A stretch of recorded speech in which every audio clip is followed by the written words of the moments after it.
What opened up for you out of doing this exercise? What opened up for you? Yes. I felt Melody. like I was so focused on my current need that I couldn't see where my next growth, my growth pattern could be. Like, oh, hey, if I focus on this next need, then I'm going to grow from it. Not that growth was the need, but Sure. that was what. Hey, I don't have to, be on this plateau. I can move ahead again. Excellent. Very good. So you can move ahead. Sometimes we get stuck in what we're doing, the rat race, and we forget really what we're committed to in our life. Very good. Anybody else? Yes, Claire. A complete change in the sequence of the hierarchy. Flip-flopping a lot around, moving everything around. Sure. The way they can be changed. Sure. Good.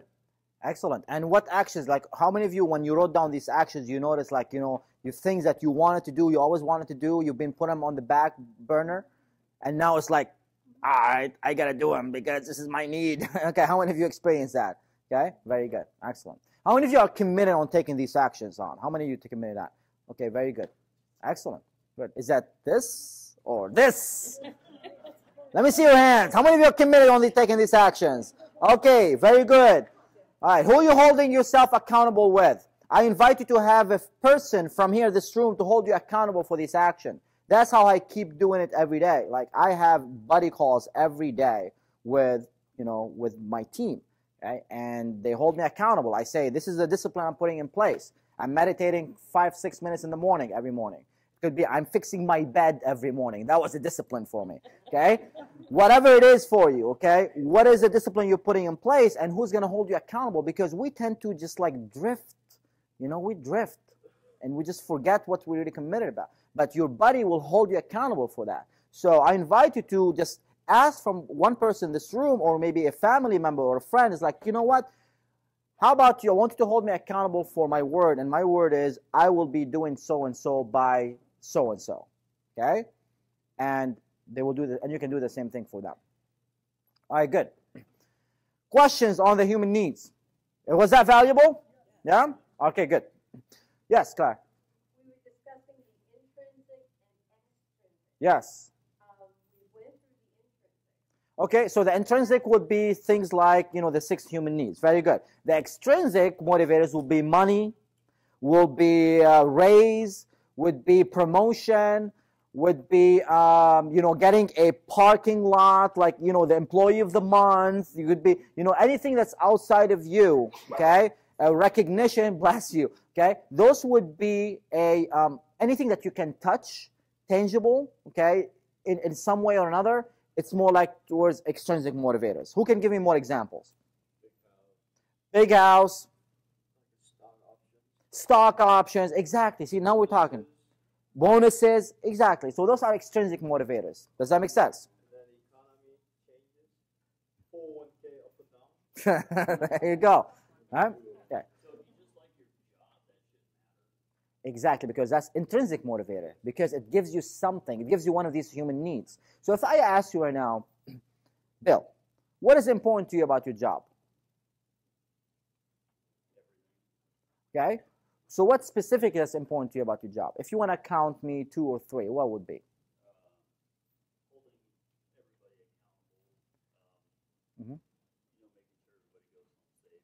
Very good. So when you hold everybody accountable and make sure that everybody goes home safe, what would that do for you? Sense of accomplishment. So, sure. Sure. And when you have that sense of accomplishment and you don't have to call their family and tell them something went wrong, what would that do for you, Bill? Make you happy. So what's really important to you, Bill, is being happy, isn't it? Okay? Is there anything else? Okay? Good. You really like your job, don't you? Absolutely. Okay? Your company must be very lucky to have you. Okay? Not a lot of people, they do like their jobs. Can we agree on that? Okay? Some people, they don't like their jobs. They're just doing it for the paycheck. We see them every day. It might be here in the room as well. Okay? And I invite you, if you are in that place, find a way to get out of there. Okay? It's death for your soul. It's death for your motivation. Death for your need. Okay? And I'm not saying just go leave your job today and tell them, oh, the guy in the seminar told me so. Okay, I'm not saying that. But I'm saying is start finding ways to get out of that rat race. Find ways. Start taking little actions, small actions. Find ways to move towards your hierarchy of need. The number one priority, you wrote it down. Okay, that's why I asked you to write down 3 actions. Okay? All right, good. Okay, good. So does that answer your question, Claire? Thank you for, keeping me on track. All right, good.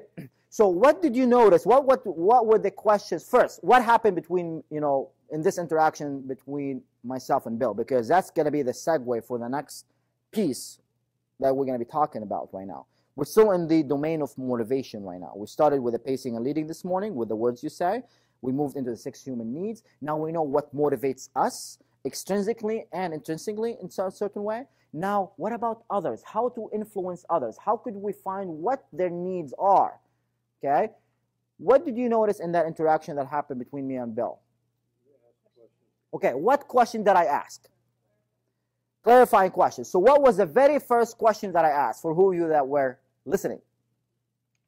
What was the very first question that I asked? Who could remember? Excellent, Teresa. What is important to you about your job? That's the first question you want to ask. This pattern is called eliciting core value. What's the word? Core value. Okay? Why that's important to elicit someone's core value, to know their core values. First, what are core values? What's important to you in your life? It's what's driving you. It's pretty much one of your 6 needs, pretty much. Does that make sense? Okay? So once you know one of their 6 needs, or what their needs are driving them right now, what would that do for you? Why that's important to know that? Yes? It would empower you to get them to follow you in what you want to accomplish.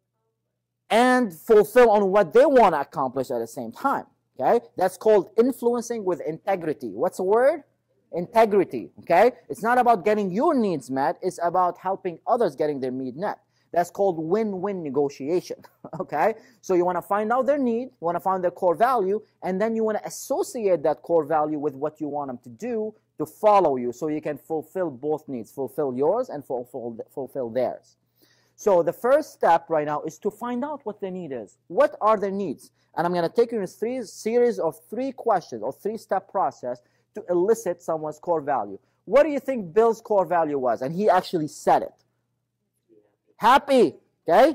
Very good. So how did I do that? The first question is, what is important to you about your job? What's the question?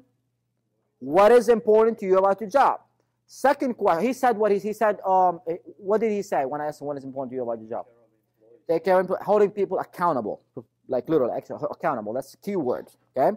Good. And then what was the very next question that I followed up with?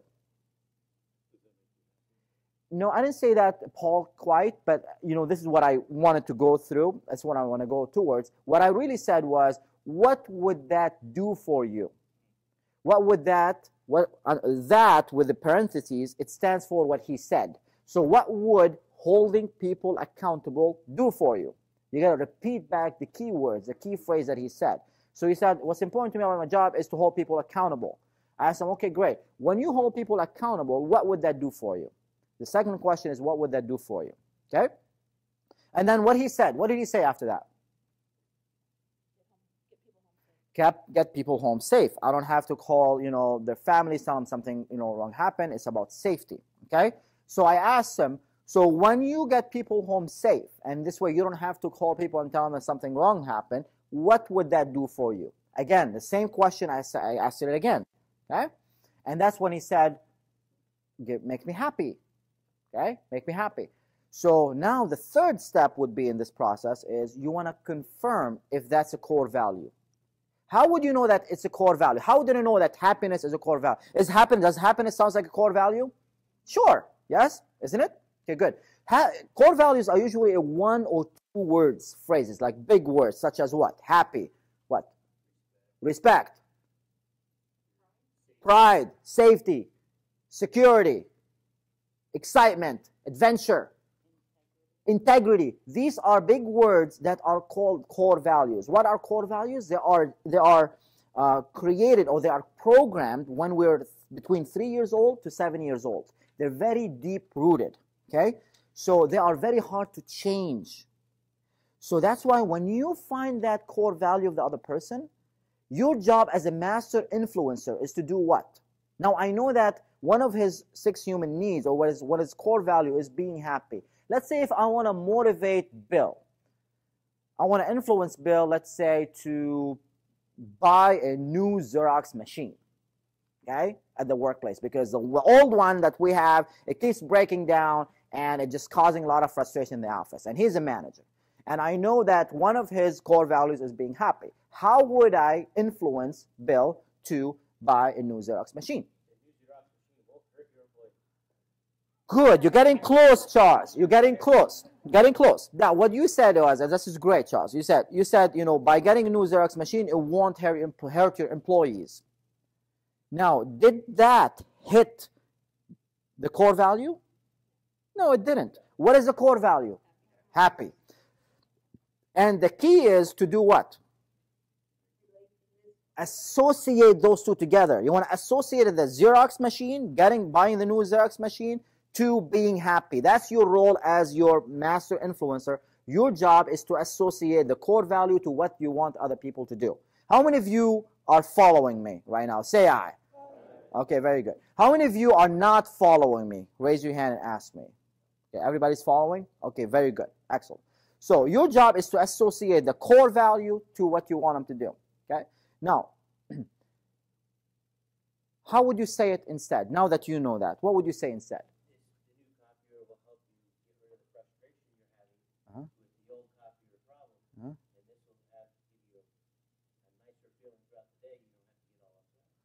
This is great, Charles, because now you are moving towards being happy. Now, what was missing with Charles?